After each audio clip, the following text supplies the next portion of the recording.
Absolutely.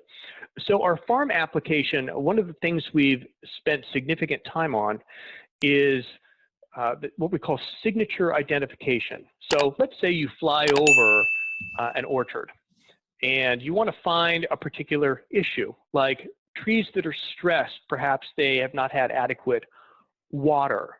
So you have a signature you can tell, and the grower will say, oh, I know where the stressed trees are. They're over here. We had a line break on Tuesday.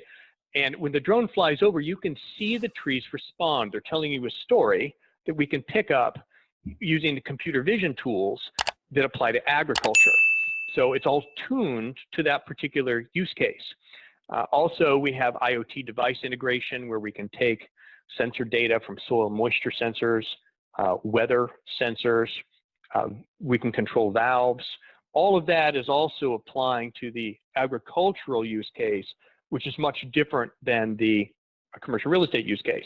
We're doing some special work in cannabis now too, because the monitoring and tracking of those plants is even more heavily regulated, and the precision of the data you need to collect follows right in tune with how that crop needs to be serviced.